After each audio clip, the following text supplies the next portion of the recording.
शन। अब हमको प्रयास नहीं करना उसको दूर करने का, ये जिम्मेवारी हमारे प्रभु की है। और प्रभु के ऊपर अगर आपने भरोसा दृढ़ कर लिया तो हर अड़चन अड़चन बन जाएगी, भगवान की पूजा बन जाएगी। पर देखो, इस बात को लेकर के हमें अशुद्ध आचरण नहीं करना, गंदी बात पे नहीं उतर जाना कि आप बचा लेना जो भगवान हो। तो नहीं बचाएंगे, हम तुम्हें बता रहे। अगर उनको चैलेंज करोगे ना कि सत्संग में सुना है कि आप बचाते हो, बचा लेना भला, तो नहीं बचाएंगे। क्या करेंगे? डबल पिटाई करवाएंगे तुम्हारी, क्योंकि सुन के भी तुम मनमानी कर रहे हो ना, और जब पीटोगे फिर रोगे तो फिर बचा लेंगे। ये लीला बिहारी गुरु हैं, बहुत करुणामय है, इनसे उल्टा मत खेलना, नहीं तो अगर ये उल्टा खेलने लगे तो तुम पहचान ही नहीं पाओगे। कह रहे हैं अपने आचरण को जानबूझकर अशुद्ध ना करो, तुम्हारी सारी बुराइयों की जिम्मेवारी हरि ले लेंगे। शब्द पर ध्यान दीजिए, जानबूझकर तुम अपनी बुराइयों का प्रयोग मत करो, तुम्हारे में जो बुराई है वो श्री हरि स्वयं स्वीकार कर लेंगे। वो ठीक है, जैसे आग में मल पड़े या चंदन या लोहा पड़े या लकड़ी, आग सबको अपना रूप दे देती है, ऐसे हर बुराई हरि में जाके परम सद्गुण बन जाती है।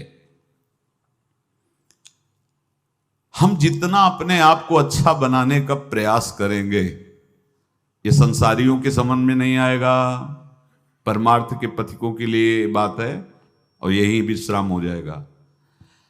हम अपने आप को जितना अच्छा और बड़ा बनाने की कोशिश करेंगे, उतना ही हमारा प्रयत्न हमको नीचा गिरा देगा। यदि हम अपने को भगवान के आश्रित कर करके उनके नाम का जप और उनकी आज्ञा पे चले तो इतने अच्छे बन जाओगे, बिस्तरे सब जग विमल कीरति साधु संगति नाटरे। इतने महान बन जाओगे कि विश्व आत्मा भगवान जब हृदय से लगा लिए तो जा पर कृपा राम की हुई, ता पर कृपा करे सब कोई।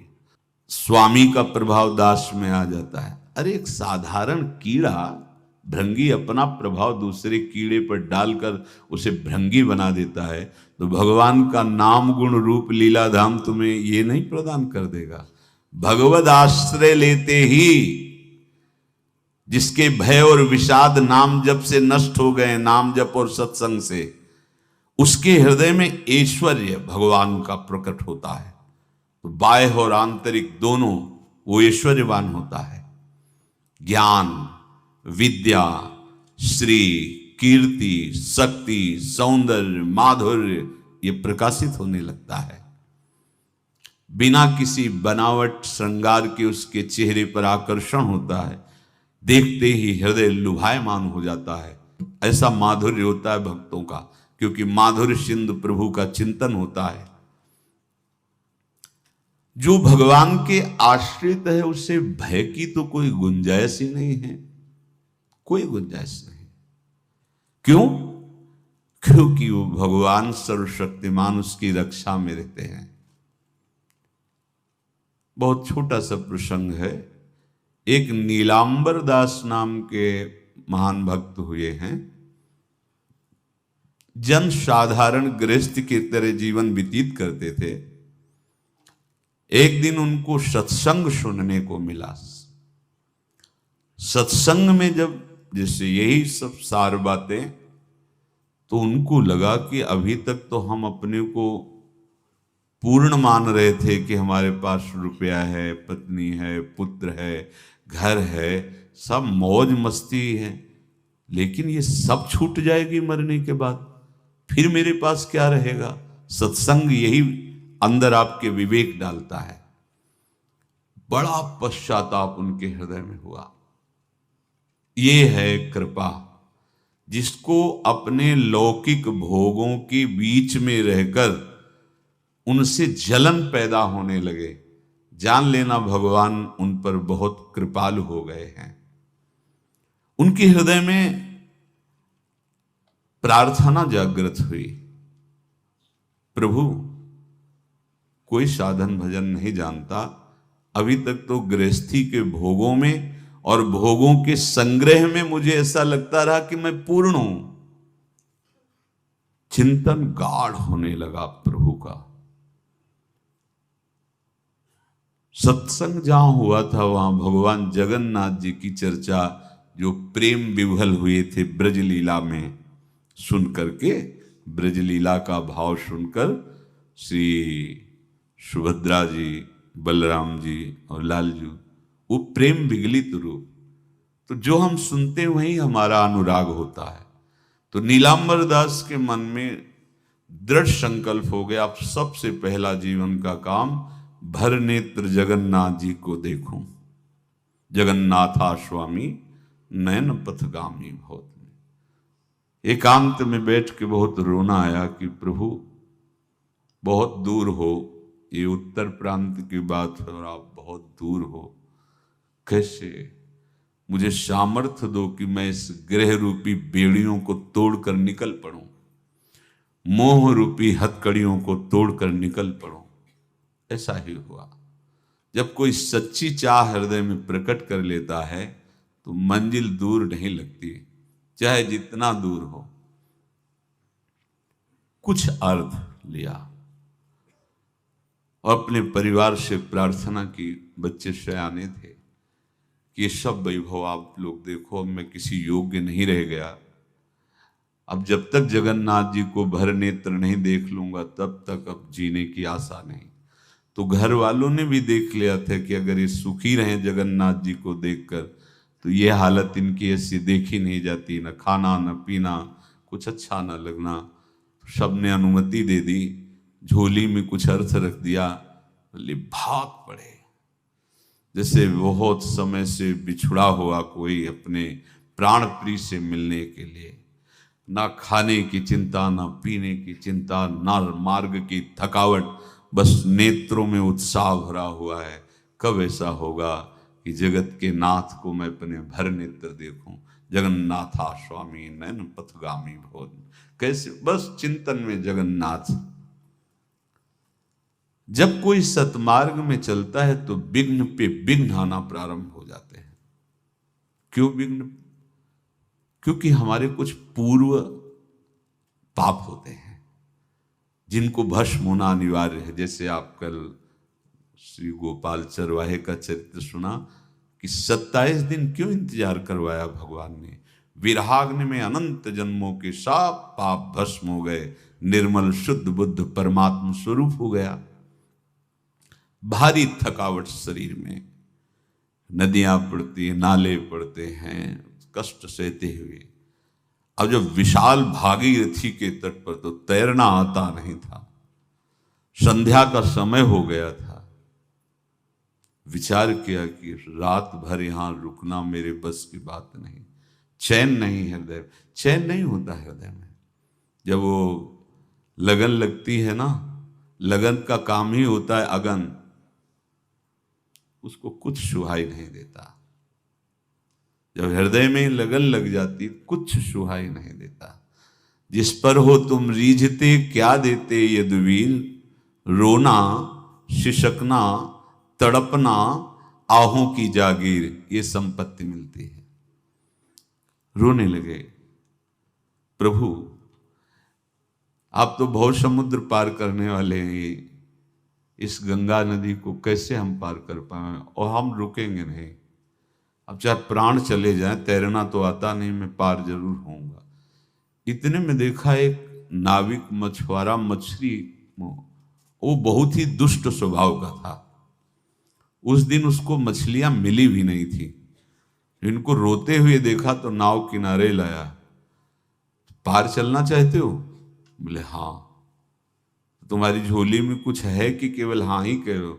बोले नहीं, परिवार वालों ने कुछ डाला, भी देखा तो नहीं, दिखाया तो उसमें कुछ मुद्राएं, पहले स्वर्ण मुद्राएं आदि। वो प्रसन्न हुआ और मीठी मीठी बातें करके नाव में बैठा। आओ आओ। भक्त को कोई संशय और भ्रम नहीं होता।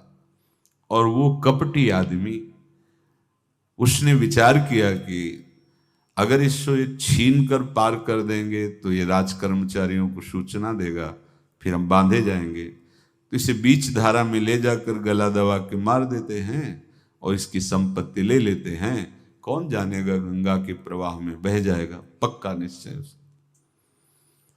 अब जब वो धारा सीधे निकलना है और वो ऐसे चला, तो उनका भैया हमें तो पार होना है, आप कहाँ ले जा रहे हो? बोले चुपचाप। अब उसका रूप बदल गया, वो चुपचाप बैठे रहो, अभी मैं तुम्हें गंगा से क्या इस शरीर से भी पार कर दूंगा। वो समझ गए कि शायद अब इस जन्म में जगन्नाथ के दर्शन संभव नहीं, क्योंकि ये मारेगा, हाथ में डांड है, अगर उसी से प्रहार करेगा तो।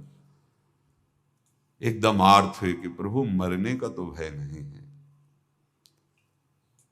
पर यदि आपको भरनेत्र देख लेते फिर मारे जाते तो अच्छा था।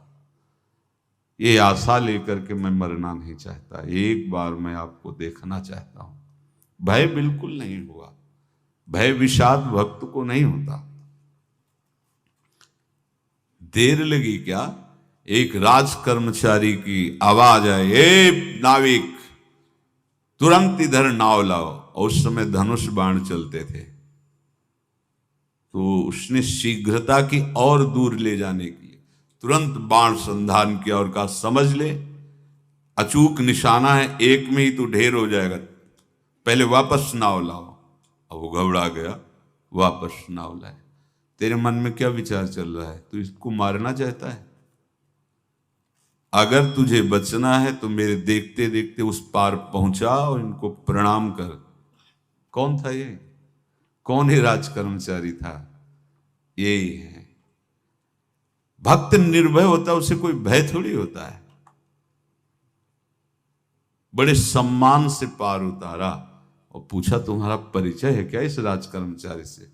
बोले भैया ने जैसे आपसे परिचय नहीं, ऐसे उनसे भी परिचय नहीं। आप मारना चाहते थे, वो बचा दिए हैं। हमें लगता है दोनों में प्रभु की बड़ी कृपा है, और बस झोली लिए और भाग पड़े। भागते भागते जब जगन्नाथपुरी गए तो ध्वजा दूर से देख के साष्टांग दंडवत की, मानो प्रीतम का इशारा हो गया कि अब हमारा काम बन गया। अब तो जगन्नाथ जी के, और जे ही प्रभु जगन्नाथ जी के सामने गए तो एक बार देखा, इतनी प्रेम विकलता कि शरीर छूटा और ब्रजधाम आ गए। प्रभु का विधान संदेह युक्त नहीं होता, निसंदेह तुम्हारे सामने वो विधान प्रकट होगा जिससे तुम्हारा परम मंगल हो जाएगा, परम मंगल हो जाएगा। डरना नहीं। बताया नहीं तो एक बार प्रेम भगत की बात, तो हमारे पास प्रेम जी आते थे, बहुत नाम जापक थे, श्री हरिवंश। तो उनसे पूछा आपकी ऐसी नाम निष्ठा कैसे आई? तो उनका गलती से नाम निष्ठा कैसे आती है? तो किसी पद के अधिकारी थे जिसमें किसी कानून के विरुद्ध उसमें दस्तखत कर देने से करोड़ों रुपया उनको प्राप्त होना था। तो रात्रि में ऑफिस में बुलवा के उन्होंने वो गलती कर दी दस्तखत की। बड़े अधिकारी थे और वो उनको पता नहीं था कि वो षड्यंत्र है, और पहले से कैमरा रख दिया गया था। पूरा वीडियो लेते देते, बातचीत करते, दस्तखत करते, सब प्रमाण। तो सुबह जो उनकी आरती उतारी गई समाज में, तो बस घर वाले भी उनसे कि जैसे पुत्र थे पत्नी कि पिताजी पापा आपसे ऐसी आशा थी, मार दिया हम सब लोगों को आपने। कब हम लोगों ने धन की मांग की आपसे, आप इस अवस्था में ऐसा कर। तो घर से ये वचन और बाहर तो सब उपहास उनका, और उन्होंने निश्चय किया रात्रि में आत्महत्या कर लेंगे। कर्म बड़ा विचित्र होता है। पर वो वृंदावन पहले से आते थे और हरिवंश उपासकों से मिलते रहते थे। गुरुदेव भगवान से भी उनका परिचय था। गलती किसी से भी हो सकती, चूक है, यही तो है ना। कंचन कामिनी कीर्ति, कहीं भी लुभायमान। शायद उनके मन में लगा होगा कि दस्तखत कर लेंगे और मिल जाएगा, वृंदावन वास करेंगे, झंझट छूट जाएगी। कुछ ना कुछ ऐसा आया होगा, क्योंकि वो अधार्मिक प्रवृत्ति के नहीं थे, पर क्रिया तो हो गई ना, वो षड्यंत्र था वो। उन्होंने सोचा रात्रि में अब हम प्राण त्याग देंगे। तो धाम आना और रसिकों के संग के प्रभाव से एक दिव्यता प्रकट हुई। वो सबके सामने सोने का नाटक करके लेट गए। तो परिवार वालों, नजर तो सबकी थी कि विकसित हैं, परिवार वालों को लगा सो गए। तो रात्रि जब सोए थोड़ा ऐसे, तो वास्तविक नींद आ गई और स्वप्न में देखा कि कोई उनसे कह रहा देखो तुम्हारे सिरहाने सेवक वाणी रखी है, इसको पकड़ो, मरने की जरूरत नहीं, सब ठीक हो जाएगा। जगह तो सेवक वाणी सिरहाने रखी हुई थी। जैसे एक भक्त को तुलसी दल नामक ग्रंथ सिरहाने रखा, अरे अलौकिक शक्ति संपन्न भगवान और भगवान के पार्षद है, बस सब बात हट गई और उनकी जिह्वा और उनके मन ने, जैसे ना मरने वाले को प्राण मिल जाए कि भाई प्राण रक्षा, ऐसा को श्री हरिवंश हमारे रसिक समाज में जब वो आते थे उनका अच्छा सम्मान होता था। तेजो में चेहरा वयो वृद्ध शरीर, श्री हरिवंश ऐसे चलता रहता, बात करते और श्री हरिवंश ऐसी नाम में रति देखी। देखो ना क्या हुआ, घटना क्या थी, दृश्य क्या था, जीवन बिल्कुल व्यर्थ हो क्या गया, लोक सम्माननीय जीवन बन गया, महात्मा बन गए और भगवत प्राप्त हो गए हैं, उनका शरीर छूट गया है। तो यहां कह रहे हैं कि तुम्हें किसी भी हेतु से अपनी चिंता नहीं अब करनी। प्रभु का विधान निसंदेह परम कल्याण में होता है, तुम्हें संदेह नहीं करना। कड़ुआ हो सकता है लेकिन अवसर तो मिल जाएगा श्री जी की तरफ भागने का। हम अपने को अच्छा साबित करने के लिए पूरा जीवन लगा दें, नहीं भाई, हम नीच आचरण वाले पर हम भागेंगे प्रभु की तरफ, लोक पावन करने वाले महात्मा बन जाओगे। सतरति शा लोकांत, इसको बैठा लो, जीवन में काम आएगी, ये वस्तु काम आएगी, क्योंकि विपक्ष जोरदार है, माया कोई साधारण नहीं है।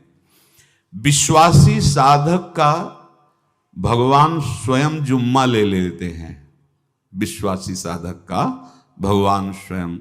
देखो, अपने मन में तुम किसी प्रकार की चिंता न रख करके ये आज से विश्वास कर लो कि अब मेरे जीवन में जो होगा, मेरे प्रियाजू के द्वारा किया हुआ विधान परम सुखप्रद होगा, परम मंगलमय होगा। विश्वासी भक्त का जब ये स्वभाव निश्चय हो जाता है कि मेरे प्रभु जो करेंगे वो मंगल करेंगे, तो परिस्थिति बुरी दिखाई दे सकती है, परिस्थिति भयावह दिखाई दे सकती कि अब तो सब गया, ऐसा लगेगा। लेकिन वो बहुत बड़े के हाथ में नियंत्रित है परिस्थिति। देखते देखते उस परिस्थिति का परिणाम निश्चिंत, निःशोक और निर्भय कर देने वाला हो जाएगा। भयभीत मत होना। बहुत ही अमृतमयी बातें हैं, अगर अपने साधन पथ पे हम इनको आदर्श मानकर चले तो बहुत जल्दी आनंद आ जाए। किसी भी अड़चन को तैयार रहो, ये काल क्षेत्र है, मृत्यु क्षेत्र है। कुछ भी, कभी भी, कहीं भी, कैसे भी, सबके सब मर सकते हो। अभी यही खंबा टूट जाए, बिल्डिंग गिर जाए, सब मर जाओगे। कहां जाओगे? जहां ऐसे सुन रहे हो ना, ऐसे निकुंज में चलेंगे। अब हमें किसी भी अड़चन से कोई भय नहीं, किसी भी अड़चन से भय नहीं। आप ये खिलवाड़ मत समझे। किसी भी अर्थ कोई तुम्हें नहीं रोक सकता आप श्री जी से मिलने के लिए। ये आगंतुक भय एक स्वाभाविक होता है। जैसे पूज्य श्री मंगनानंद जी सरकार सेनपुर, बहुत उच्च कोटि के ब्रह्मलीन महापुरुष, तो एक चौकी पर ऐसे बैठे हुए थे और बहुत से ऐसे संतजन परमहंस सब बैठे हुए थे और ब्रह्म चिंतन के विषय में चर्चा चल रही थी। तो एक संत आगंतुक वृंद आए ऐसे गंगा किनारे। तो उस समय स्वामी जी कह रहे थे मंगनानंद जी कि एक होता है विचार भय, वो संतों में कभी नहीं होता है, और एक होता है तात्कालिक भय, वो सबको व्याप्त हो जाता है। तो उन्होंने कहा कि स्वामी जी, वैसे हम आपका आदर करते हैं, लेकिन इस बात पर हमारा मतलब मन नहीं बैठ पा रहा है कि जो ब्रह्म स्वरूप को जान गया है उसको विचार भय तो होगा ही नहीं, लेकिन स्वाभाविक भय कैसा हो सकता है? तो सिद्ध पुरुष थे। उनका स्वामी जी बैठो, प्रसंग पूरा होने के बाद फिर आपका उत्तर हो जाएगा। ऐसे चौकी लगाई, बैठे, और बैठे थे बट वृक्ष के नीचे। तो एक जैसे बाज है, गीद पक्षी है, उस समय तो वो संध्या का समय था, आके ऐसे जे ही बैठा तो खरबर खरबर वो डाल, तो महाराज चौकी के नीचे हो गए, जो गंगा किनारे से आए थे ना। तो कहा स्वामी जी ये विचार भय है या स्वाभाविक भय है या आपको ब्रह्म चिंतन या ब्रह्म बोध नहीं? तो हंस दिए, बोले उत्तर मिल गया। ये स्वाभाविक, जैसे अभी बंदर चीख दे तो सब घबरा जाओगे ना, विचार भय नहीं है ये आगंतुक स्वाभाविक भय। भय विचार भय कि अब जो है ऐसा होगा, ऐसा हो सकता है, नहीं नहीं, वही प्रसंग चल रहा है। भगवान प्रमाण देते चले जा रहे हैं। देखो कोई भी भय, कोई भी अड़चन अब तुम्हारा अमंगल नहीं कर सकती, पक्का मान लीजिए, डरो मत। देखो इसमें इसीलिए प्राणों की बाजी लगा के, अब हमारे प्राण नहीं हैं, हमारे प्राण प्राणनाथ को समर्पित हैं। मेरे प्राणनाथ श्री श्यामा, तो क्यों भय करें? तो हम ये सब कर किसके लिए रहे? श्यामा जी के पास पहुंचने के लिए। श्यामा जी के पास पहुंच गए, हमें श्यामा जी के पास जाना है। ये बिल्कुल छोटी मोटी बातें, अंदर ये जो सांसारिकता है इसका त्याग करो। आप इस बात को समझो।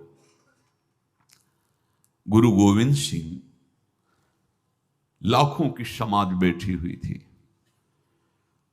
उन्होंने कहा कि अगर तुम आजादी चाहते हो तो तुम्हें अपने प्राण देने पड़ेंगे हमें। खड़ा हो कोई व्यक्ति जो अपने प्राण देना चाहता है, मैं उसे आजादी, आजादी दो प्रकार की, एक प्राकृतिक आजादी और एक दिव्य आजादी, दोनों देने में समर्थ थे गुरु गोविंद सिंह। हाँ, ये सिखों के आचार्य हैं, बहुत ही अध्यात्म बल और शारीरिक बल से भी पुष्ट। एक खड़े हुए हिम्मत करके बोले आ, गड़ासा हाथ में अंदर गए और ऐसा लगा कि उनकी गर्दन उतार दी गई और ऐसे रक्त प्रवाह सा नाली से बहा, जो सबको दिखाई दे रहा था। और कोई है? जब पता ही चल गया कि गर्दन उतारी जा रही, रक्त प्रवाह, वो कहते मुझे तुम रक्त दो, प्राण दो, मैं तुम्हें आजादी दूंगा। 2 3 4 5 अंदर ले जाते, ये आभास भी नहीं होने दिया कि वो जीवित है। 5 तैयार, पूरी सभा में 5 तैयार। बोले ये पंच प्राण प्यारे हैं भाई, इतने से एक एक से 1.25 लाख को परास्त कराऊं, देखना मेरा नाम गुरु गोविंद सिंह न धराऊं, यदि एक एक से 1.25 लाख को परास्त, क्योंकि प्राणों की बाजी समर्पित कर दी। अब क्या भय? माया से आजादी प्राप्त करने के लिए भयभीत होना तो बिल्कुल जीवन में छोड़ दो। विचार भय नहीं होना चाहिए, ये स्वाभाविक भय होगा। अभी कोई ऐसी आवाज आ जाए, वो ऐसे स्वाभाविक होता है, उस पर तर्क वितर्क नहीं किया जाता। विचार भय नहीं होना चाहिए। जानते हो तुम्हारा जीवन, तुम्हारे प्राण, तुम्हारा शरीर हरि को समर्पित है और हरि के अधीन काल है, कुछ नहीं हो सकता, और जो कुछ होगा वो परम मंगल होगा। किसी भी अड़चन को भगवान के सौहार्द के सामने अड़चन मत मानना। हम अगर अड़चन को दूर करने का प्रयास करेंगे तो अड़चन हमें फंसा लेगी, अड़चन। और यदि भगवान पे विश्वास कर लिए तो वही अड़चन अर्चन बन जाएगी, उपासना बन जाएगी। मान लीजिए बात, मान लीजिए आप लोग तो गृहस्थ में देखा होगा, हमने देखा है, बच्चा गिरा, रोने लगा, माँ उठाने आई, छाती से लगाया, वो माँ के थप्पड़ मार रहा है। यद्यपि वो कुछ जानता नहीं, पर भाव जब उसके देखे, बलिहार है, इस वात्सल्य की बलिहार है, ये माँ को मार के कह रहा है, थप्पड़ मार के, अब तू छाती से लगा रही, जब गिरा और चोट लगी तब तू कहाँ थी, क्यों ले उठाया? ये अधिकार हरि, वो तो अल्पज्ञ माँ है, पर हम तो सर्वज्ञ हरि के वात्सल्य में डूबे हुए हैं। हमको तो भय बिल्कुल नहीं होना चाहिए। पूज्य श्री सूरदास जी के शब्दों में मानो नीलांबर दास जी की ही प्रार्थना हृदय से प्रकट हो रही। कह रहे हैं कृपा अब कीजिए बलि जाऊं। मुझे पता नहीं था, मैं मोह निद्रा में ऐसा सो रहा था कि नाना प्रकार के स्वप्न देखकर राजी हो रहा था। संत सत्संग मिला तो मुझे पता चला ये तो जो कुछ भी है सब व्यर्थ है। ये मकान, ये परिवार, ये धन, ये वैभव, ये पद प्रतिष्ठा, ये केवल चंद मिनट की चांदनी है। जब यमदूत आएंगे, मारेंगे, पिटाई करेंगे, नरक ले जाएंगे, तब कौन साथ देगा? साथ में जाने वाला तो कुछ नहीं है। सत्संग में भगवान के चरणों का आश्रय सुना तो कह रहे, कृपा अब कीजिए बलि जाऊं, बलिहारी जाऊं प्रभु, अब तो कृपा कर दो। कृपा तो हो चुकी है। होए विवेक मोह ब्रह्मभागा। कहां से विवेक आया? जब सत्संग मिलता है तब विवेक जागृत होता है, और भगवान की कृपा के बिना सत्संग नहीं मिलता। सत्संग मिला मानो भगवान आवाहन कर रहे हैं आपको अपने आनंद समुद्र में डुबोने के लिए। बिनु सत्संग विवेक न होई, राम कृपा बिनु सुलभ न सोई। सच्ची मानिए, सत्संग ये केवल भगवत कृपा से मिलता है। पहली कृपा तो सत्संग हुई, अब विवेक जागृत हुआ, तब सब होए विवेक मोह ब्रह्म भागा। तो मोह में जो ये सब अच्छा लग रहा था अब अच्छा नहीं लगने लगा, काटने को दौड़ने लगा। सबका प्यार, सबकी वस्तुएं, सब वैभव सम्मान, सब झूठा, सच्ची झूठा। फसाओ। प्रार्थना हृदय से निकली, कृपा अब कीजिए बलि जाऊं, नाहिन मेरे और को बल, चरण कमल बिन ठाऊं, कृपा अब कीजिए बलि जाऊं, बलिहारी जाऊं प्रभु, अब तो कृपा कर दो। मेरे में कोई बल नहीं है, कोई साधन बल, तपस्या बल, योग बल, ज्ञान बल, कोई बल नहीं। बस हृदय से मैं आपके चरणों का आश्रय लेता हूं। वैसे तो अगर हम अपने मुख से अपना परिचय दें तो हों असौच, अकृत, अपराधी, सन्मुख होत लजाऊं, तुम कृपालु करुणा निधि के सो, सुना है अधम उदाहरण नाऊं, कृपा अब कीजिए बलि जाऊं। किसी योग्य नहीं हूं, अपराधी हूं, अकृत, अशौच, सदैव मन और शरीर दोनों अपवित्र रहा है। यद्यपि किसी लायक नहीं हूं, आपके सन्मुख होने में लज्जा लगती कि कहां मैं नीच अधम और कहां आप परम पावन पुण्य श्लोक प्रभु। पर सुना हमने सत्संग में कि आप बड़े कृपालु हो, करुणा निधान हो, तो हे कृष्ण, हे अधम उदाहरण, आपकी महिमा सुनकर हिम्मत पड़ रही कि अब आपके चरणों की तरफ मैं बढ़ूं। क्योंकि विचार करके देखा, कोई ऐसा नहीं है जो मुझे संभाल सके, मेरी रक्षा कर सके। काके द्वार जाए हुई ठाढ़ों, देखत काहि सुहाऊं, असरन सरन नाम तिहारो, हो कामी कुटिल निभाऊं। प्रभु, किसके द्वार जाके खड़ा हूं?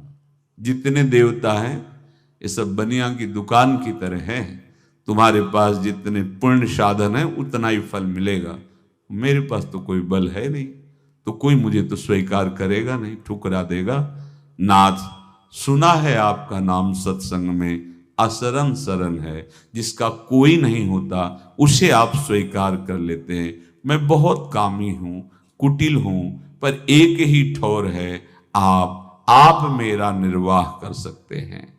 कलुषी अरु मन मलिन बहुत, मैं बहुत कलुष हूं, बहुत मलिन मन हूं, पर बिना स्वार्थ के आज तक कोई काम किया नहीं, तो आपसे भी सौदा करके ही शरण में होऊंगा। सेत में तो न बिकाऊं, तो आपसे भी सौदा है हमारा। सेत में शरण नहीं हो जाऊंगा आपकी, यद्यपि मैं ऐसा बता दिया पूरी। देखो भक्तों का हृदय कैसा होता है। हाँ, क्या चाहिए आपको, क्या चाहिए?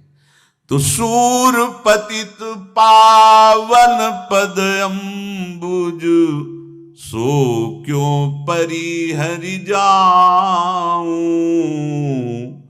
कृपा अब कीजिए बलि जाऊं। सेत में नहीं बिकाऊंगा, आपके चरण का मोल लूंगा। सदैव आपके चरण हमारे हृदय में रहे, मेरा मन आपके चरणों के आश्रित रहे। ये दे दो, अब मैं आपका ही हो गया, बिक गया। ये मूल्य आपको देना पड़ेगा।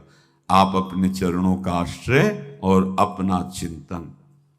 हमारी तुम्हारी होड़ पड़ी है, ना जाने करिहो कहा तुम नागर नवल हरी, मोहि प्रभु तुम सो होड़ परे।